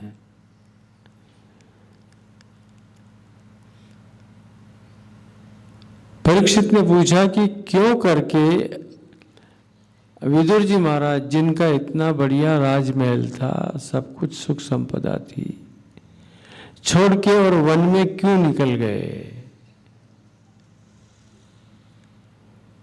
यहां से कथा का प्रारंभ करते हैं। धृतराष्ट्र ने विदुर को याद किया। विदुर जी महाराज पहुंच गए वहां पर और बड़ा चिंतित अवस्था में बैठे हुए धृतराष्ट्र ने कहा क्या किया जाए? दुर्योधन मानता नहीं है, पांडवों को एक सुई की नोक बराबर जगह देना चाहता नहीं है। मुझे ये युद्ध दिखाई दे रहा है अनिवार्य रूप से, उचित तो नहीं लगता है। विदुर तुम मुझे सलाह दो, सच्ची सलाह दो, मुझे क्या करना चाहिए? आपने मुझे बुलाया है और पूछा है तो मैं सुना देता हूं आपको। जिस अंग में कैंसर हो जाता है, डॉक्टर उस अंग को काट देता है। जिस अंग में गैंग्रीन हो जाता है, डॉक्टर उस अंग को काट डालता है। आपके इस हस्तिनापुर में भी आपके कुल को इस चांडाल चोकड़ी का कैंसर लग गया है, कैंसर का रोग आ गया। चांडाल चोकड़ी कौन कौन सी थी? दुर्योधन, दुशासन, मामा शकुनी और चौथा कर्ण। ये चारों मिल करके आपके राज्य को कैंसर की बीमारी दे रहे हैं। इसलिए आपको पहले दुर्योधन का त्याग करना पड़ेगा। जब वो कह रहे थे उसी समय दुर्योधन अंदर आ गया और उसने सुन लिया कि मेरे त्याग करने की बात कर रहा है बुढ़ऊ, ये चाचा। तो बड़े जोर से चिल्ला के कहने लगा, अरे इनको धक्का मार के बाहर निकालो, हमारा ही खाते हैं और हमारे ही को खोदते हैं, ये नमक हराम है। ये सुन करके विदुर को बहुत कष्ट इसलिए हुआ कि वो तो बिना बुलाए नहीं आए थे। तो धृतराष्ट्र को बोलना चाहिए था कि पुत्र तुमको इस तरह से चाचा का अपमान नहीं करना चाहिए था। दुर्योधन के बोलने से अधिक दुख धृतराष्ट्र के मौन का हो गया, उन्हें बहुत कष्ट हुआ। तब वो कहने लगे दुर्योधन से, तुम्हें मुझे धक्का मार के बाहर निकालने की आवश्यकता नहीं है। हूं पोते जो यहाँ थी निकली जाइस, मैं खुद ही चले जाऊंगा। और वे अपने घर आ गए। स्वयं धनुर्द्वारि निधाय मायाम, अपने हाथों से अपने धनुष को उठाया और प्रातःकाल होते ही उस धनुष को दुर्योधन के दरवाजे के ऊपर रख करके और वो यात्रा के लिए निकल गए, वन में चले गए तीर्थ यात्रा के लिए। धनुष दुर्योधन के दरवाजे पे रखा, साथ नहीं ले गए। ये संकेत करके गए कि तुम दुष्ट है, मूर्ख है, तू ये समझ लेगा कि मैं पांडवों के पक्ष से युद्ध करने के लिए जा रहा हूं। ये धनुष यहाँ रख के जा रहा हूं, इसका मतलब मैं न तुम्हारी ओर से लड़ूंगा और न पांडवों की ओर से लड़ूंगा। इस तरह से वो वहां रख करके वहां से निकल गए।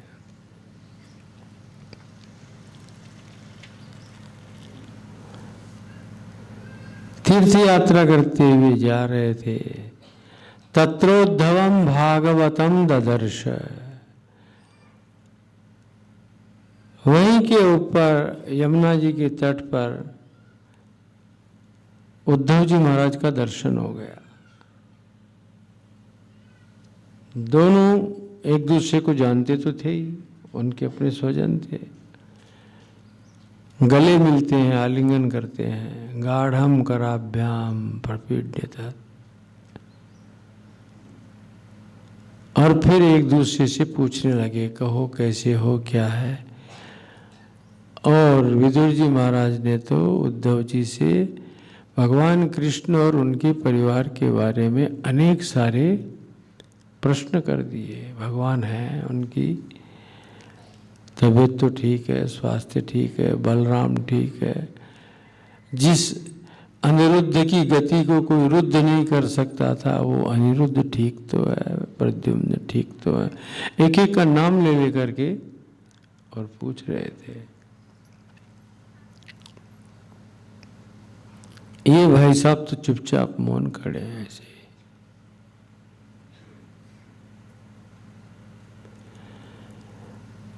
ऐसी स्थिति देख करके और विदुर ने कहा उद्धव से, मित्र तुम बोल क्यों नहीं रहे हो कुछ। वार्ताम कीर्तये सखे तीर्थ कीर्ते है, उन तीर्थ कीर्ति भगवान की जो वार्ता है मैं तुमसे पूछ रहा हूं और तुम जवाब भी नहीं दे रहे हो। भगवान सुखदेव कहते हैं, ये सुनने के पश्चात हे परीक्षित,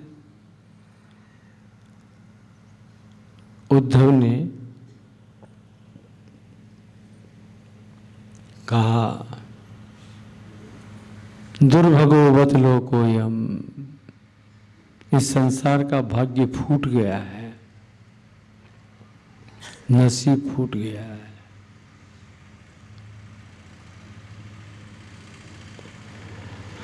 विशेष करके यदुवंशियों का।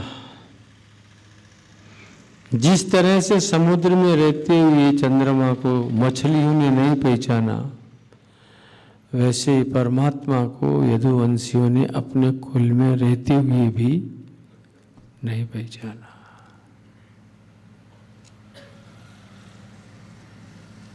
इसलिए कह रहा हूं, यदुवंशियों के नसीब फूट गए। फिर आगे की कथा वो सुनाने लग गए, एक एक करके, और भगवान की लीलाओं का चिंतन होने लगा। वो आए थे संसार में लीला करने के लिए, और उन्होंने अपनी लीला का संवरण कर लिया, संवरण कर लिया। और भगवान धराधाम को छोड़ करके और चले गए हैं। जाते समय मैंने उनसे कहा था, मैं आपके साथ ही चलूंगा, लेकिन उन्होंने कहा, नहीं उद्धव, तुम्हारा इस पृथ्वी के ऊपर रहना अभी आवश्यक है, इसलिए तुम यहीं रहो। मैं नहीं मान रहा था, तो मुझे उद्धव गीता का उपदेश किया। किसका उपदेश किया? उद्धव गीता का। उसे श्रवण करके और मुझे उन्होंने आज्ञा दिया कि तुम बद्रिकाश्रम में जाओ और वहीं के ऊपर निवास करो। गच्छोद्धव बद्रिकाश्रमम, तुम बद्रिकाश्रम जाओ और वहां मेरी साधना करना।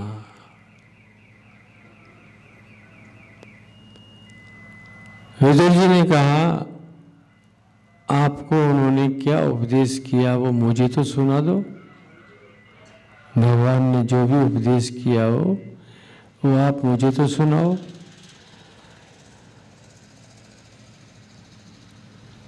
तब उद्धव जी महाराज ने कहा, आपके लिए मैत्रेय ऋषि को आज्ञा दी है।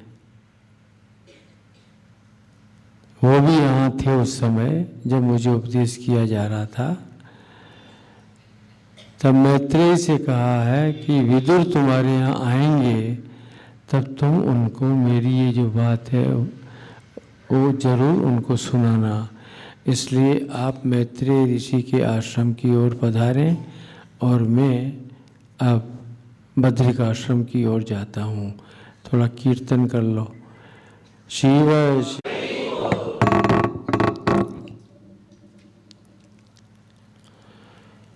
दोनों मित्र प्रातःकाल होते विदा हो गए, एक मैत्रेय ऋषि के आश्रम की ओर, एक बद्रिकाश्रम की ओर। विदुर जी महाराज मैत्रेय ऋषि के आश्रम की ओर गए। गंगा तट के ऊपर उनका आश्रम था, मैत्रेय ऋषि का। द्वारी द्युनद्याः, द्युनद्याः का अर्थ होता है देव नदी। गंगा जी को देव नदी भी कहा जाता है। ऋषभ कुरुणाम, कौरवों में अत्यंत श्रेष्ठ जो विदुर जी महाराज हैं, वो जाते हैं, साष्टांग प्रणाम करते हैं, पप्रच्छ प्रश्न करते हैं जाकर के। गंगा द्वार हरिद्वार, गंगा द्वार हरद्वार। सन्यासियों से पूछोगे तो बोलेंगे हरद्वार, वैष्णवों से बोलोगे तो पूछेंगे हरिद्वार, वो हरिद्वार बोलेंगे। एक बार दोनों में झगड़ा हो गया कि हरिद्वार नहीं हरिद्वार, हरिद्वार वालों को बोले नहीं हरिद्वार नहीं हरिद्वार। सन्यासी और बैरागियों में वैष्णव में झगड़ा हो गया। हरिद्वार के पास में रुड़की करके एक जगह जहाँ पहले कोर्ट लगा करता था, और न्यायाधीश जो था वो जज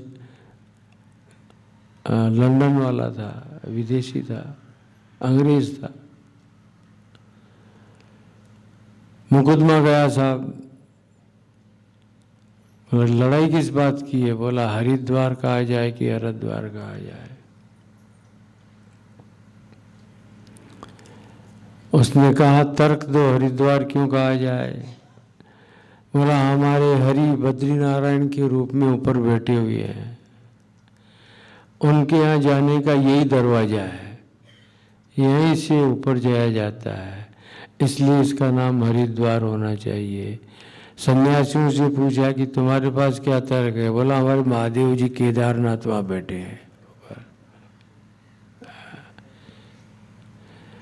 इसलिए हरिद्वार होना चाहिए। वो चिंता में पड़ गया जज, ये क्या लफड़ा। और बात दोनों की साची है, एक तरफ हर भी बैठे और दूसरी तरफ हरि भी बैठे हुए हैं।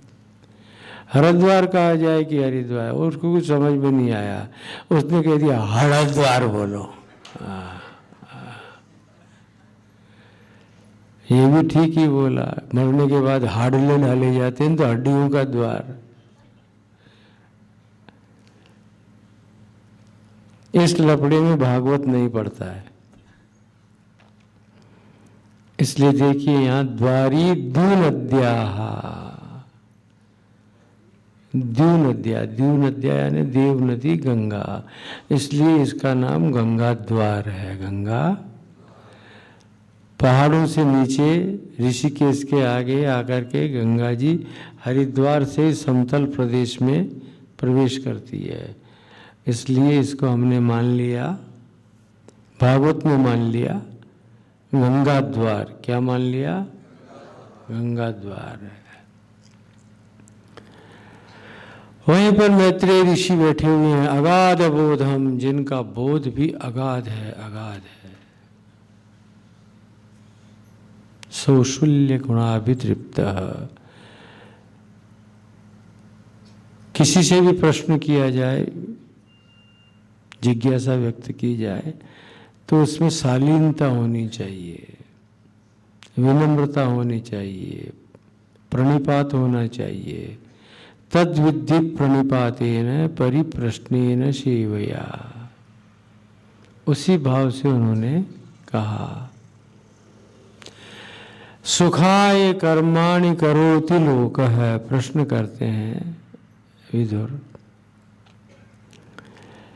जीव कर्म तो सुख के लिए करता है, लेकिन प्राप्त तो उसको दुख ही होता है, और फिर भी दुख प्राप्त होने के बावजूद भी उन्हीं कर्मों को वापस करने में लगा रहता है कि मेरे को सुख मिल जाएगा, सुख मिल जाएगा, मिलता तो नहीं है। जैसे तुम्हारा दृष्टांत दे दूं तुम्ही को, तुम्हारे बाप ने तुम्हारा ब्याह कर दिया, अच्छा किया, क्या सोच के किया कि मारो दीकरो सुखी थશે, और साचું साचું बोलो તમે લગ્ન કરીને સુખી થઈ ગયા? હે ઘરડાઓ, તમે સુખી થયા લગ્ન કરીને? પરણીને પ્રાણ નીકળવાની સ્થિતિ નથી આવી ગઈ?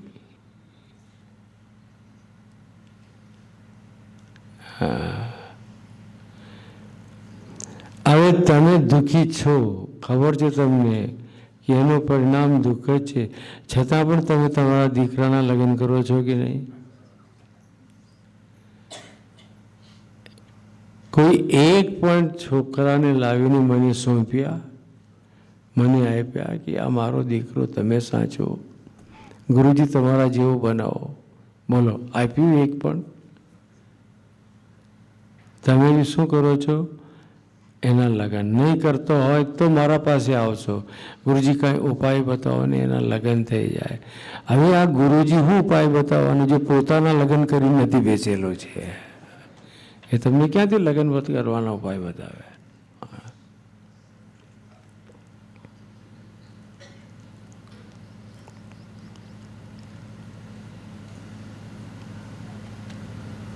એક ભાઈના લગ્ન નહીં થતા હતા. એ ભગવાન રામ પાસે ગયો અને બોમ્બ ભરાડા કરવા લાગ્યો કે મને ધનિયાણી આપો, ધनियाणी आपो. तो वहीं के ऊपर एक महात्मा बैठा हुआ था. अरे गांडा, किससे मांग रहा है? जब इसकी धनियाणी खो गई थी तो हनुमान ने जाके पता लगाया था, हनुमान जी से मांग. तब वो हनुमान जी के पास में गया तो हनुमान जी ने कहा, गांडा, मैं बिना ब्याह किया हूं, तो मेरे से क्या मांगने को आया?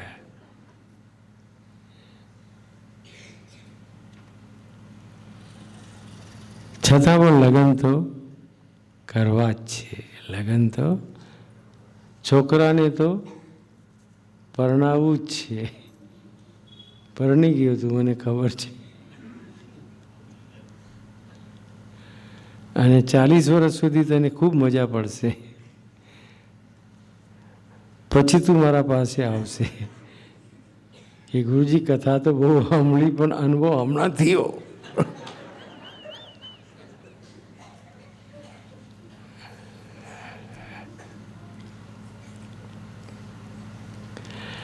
सुखाय कर्माणि करोति लोकः. लोक, संसार सुख की प्राप्ति के लिए कर्म करता है, लेकिन प्राप्त सुख की जगह पर दुख ही होता है. फिर छोड़ देना चाहिए. छूटतुं पण નથી, छूटतो पण નથી.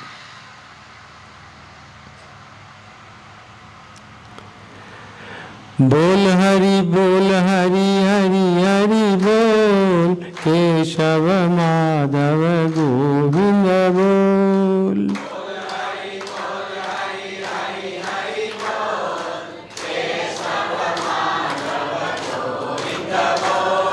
बोल हरि हरि हरि बोल, केशव माधव गोविंद बोल.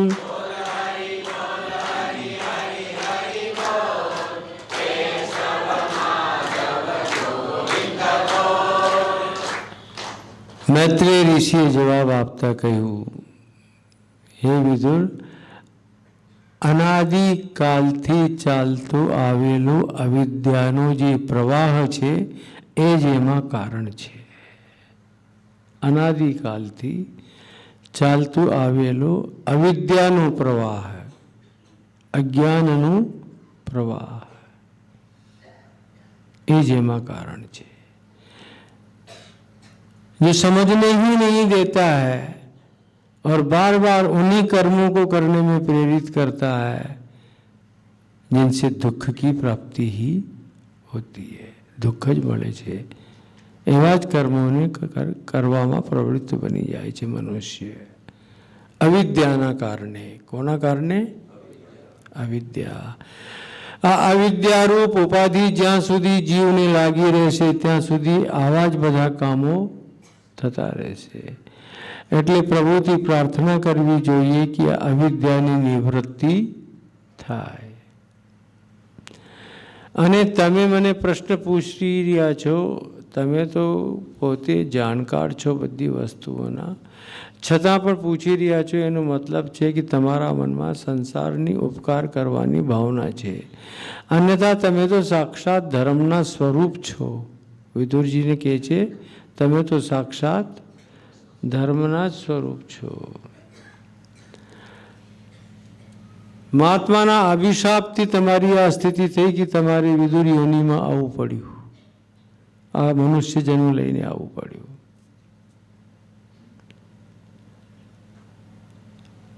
कुछ चोर थे, चोरी करके और महात्मा के आश्रम में सामान रख दिया.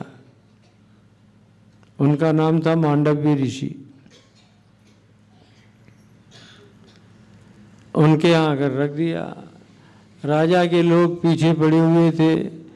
वो मांडव्य के यहाँ आकर के देखा तो माल वहाँ मिला। अब माल वहाँ मिला तो लगा चोरी ही है। अब ये तो बेचारे महात्मा जी तो अपनी समाधि में बैठे थे।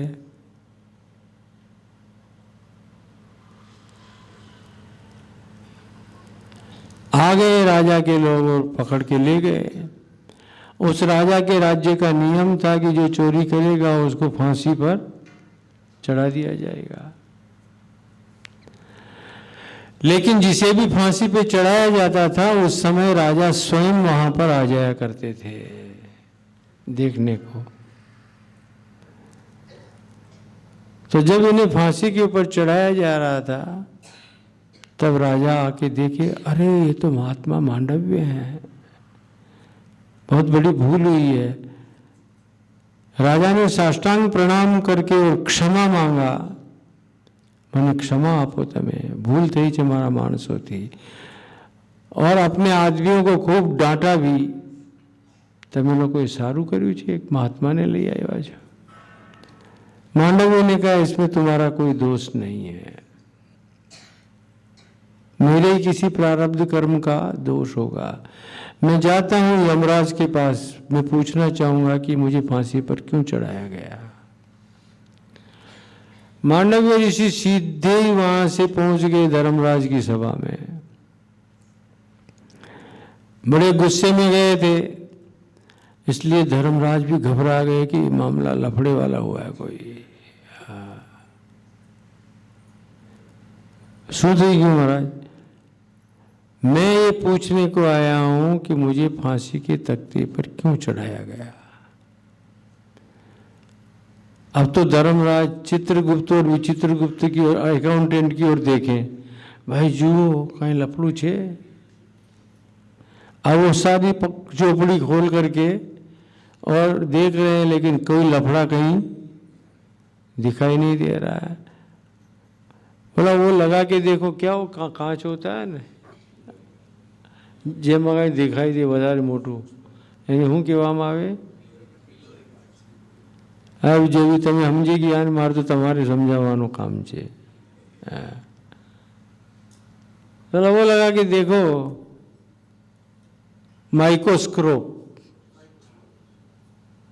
माइक्रोस्कोप लगा के देखो, कहीं कुछ निकल जाए।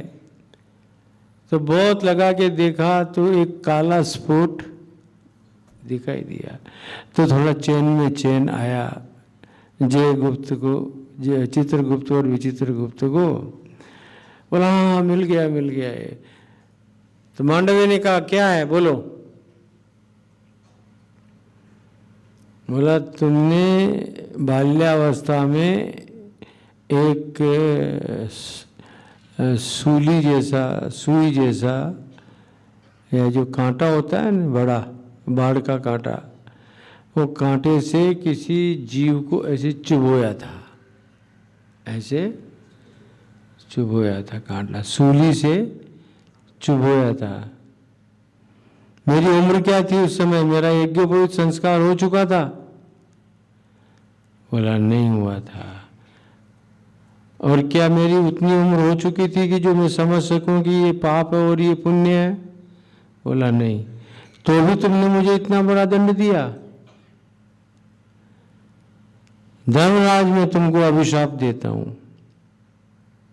मांडव्य ने धर्मराज से कहा मैं तुमको अभिशाप देता हूं। तब धर्मराज खड़े होकर हाथ जोड़ के कहने लगे, आप जरूर से दीजिए अभिशाप, मैं स्वीकार करूंगा, लेकिन एक तो राजा होने का अभिशाप मत दीजिएगा, एक दासी पुत्र होने का अभिशाप मत दीजिएगा, और एक मेरे को चांडाल योनि में जाने का अभिशाप मत दीजिएगा। महात्मा को तो गुस्सा आया हुआ, तो बोला जा तीनों ही दिया।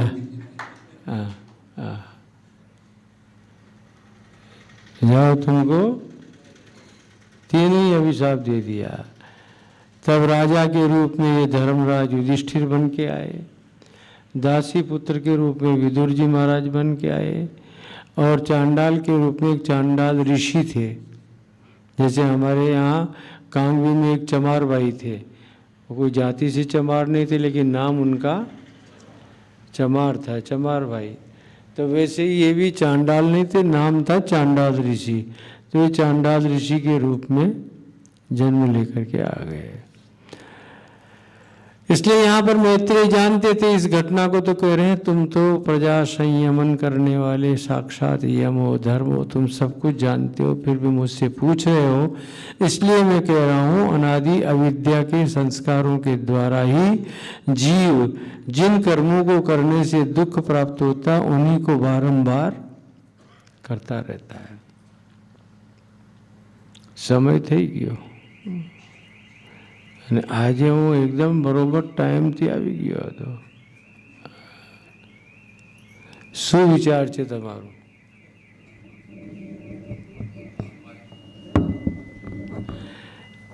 ये खबर नहीं कौन चू चू चू चू चू चू कुतरे की तरह से कर रहा है देखो।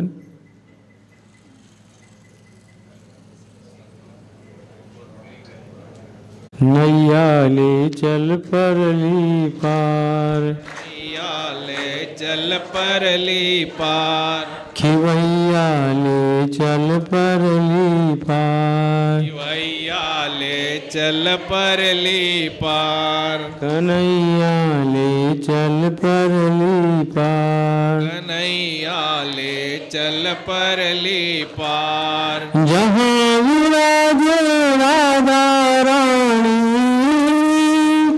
जहाँ विराजे राधा रानी, अलबेली सरकार, नैया ले चल परली पार, खिवैया ले चल परली पार, विनती मेरी मान स्नेही, विनती मेरी मान स्नेही, तन मन है कुर्बान स्नेही, तन मन है कुर्बान स्नेही, कब से आस लिए बैठी हूँ, कब से आस लिए बैठी हूँ, जग को बाध किए बैठी हूँ, जग को बाध किए बैठी हूँ, मैं तेरे संग संग चलूंगी,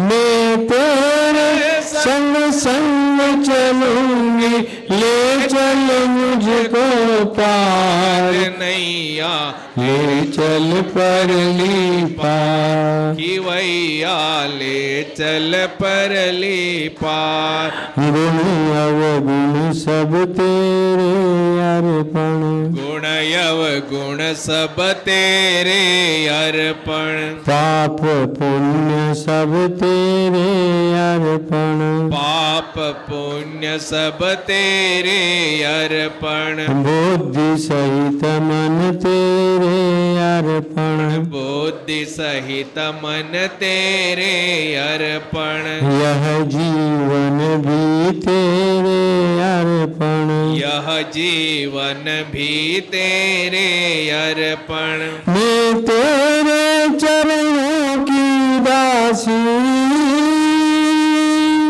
मैं तेरे चरणों की दासी, मेरे प्राण आधार, नैया ले चल परली पार, खिवैया ले चल परली पार, तेरी आस लगा बैठी हूँ, तेरी आस लगा बैठी हूँ, लज्जाशील गवा बैठी हूँ, लज्जाशील गवा बैठी हूँ, अपना आप लुटा बैठी हूँ, अपना आप लुटा बैठी हूँ, आंखें खूब पका बैठी हूँ, आंखें खूब पका बैठी हूँ, सांवरिया में तेरी रागिनी, सांवरिया में तेरी रागिनी, तू मेरा मल्हार, नैया ले चल परली पार, खिवैया ले चल पर कन्हैया ले चल परली पार, कन्हैया ले चल परली पार। जग की कुछ परवाह नहीं है, जग की कुछ परवाह नहीं है। सूझती अब कोई राह नहीं है, सूझती अब कोई राह नहीं है। तेरे बिना कोई चाह नहीं है, तेरे बिना कोई चाह नहीं है। कोई बची अब आह नहीं है, कोई बची अब आह नहीं है। मेरे प्रीतम मेरे माझी, मेरे प्रीतम मेरे माझी, कर दो बेड़ा पार, नैया ले चल परली पार, खिवैया ले चल परली पार। कन्हैया ले चल परली पार, कन्हैया ले चल परली पार। आनंद घन जहाँ बरस रहा है, आनंद घन जहाँ बरस रहा है। कहाँ बरस रहा है? कांगवी में, कांगवी में, विद्यानंदेश्वर महादेव में। आनंद घन जहाँ बरस रहा है, आनंद घन जहाँ बरस रहा है। पत्ता हरस रहा है, पीता पत्ता हरस रहा है। पी पी कह कोई करस रहा है, पी पी कह कोई करस रहा है। हरि बेचारा तरस रहा है, हरि बेचारा तरस रहा है। बहुत हुई अब हार गई मैं, बहुत हुई अब हार गई मैं, क्यों छोड़ो मझधार, नैया ले चल परली पार, खिवैया ले चल परली पार। कन्हैया ले चल पार जहाँ विराजे राधा रानी, जहाँ विराजे राधा रानी, अलबेली सरकार, नैया ले चल परली पार, खिवैया ले चल परली पार। कन्हैया ले चल परली पार, नैया ले चल परली पार, नैया ले चल परली पार। हरि बोल, हरि बोल। आरार्धिक्यम गुरुयाद।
यह शांति गीत पावन पुनीत पापों को मिटाने वाला, यह शांति गीत पावन पुनीत पापों को मिटाने वाला, हरि दर्श दिखाने वाला, हरि दर्श दिखाने वाला, यह सुख करनी यह दुख हरनी मधुसूदन की है आरती।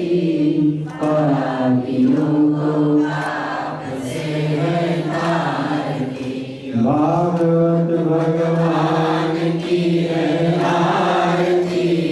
पापियों को पाप से है तारती, यह मधुर बोल जग बंद खोल सन्मार्ग दिखाने वाला, मधुर बोल जग बंद खोल सन्मार्ग दिखाने वाला, नव ज्योति जगाने वाला, नव ज्योति जगाने वाला, श्री राम यही घनश्याम यही प्रभु की महिमा है आरती। पापियों को पाप से है तारती, भागवत भगवान की है आरती। पापियों को पाप से है तारती, कर्पूरगौरं करुणावतारं सदा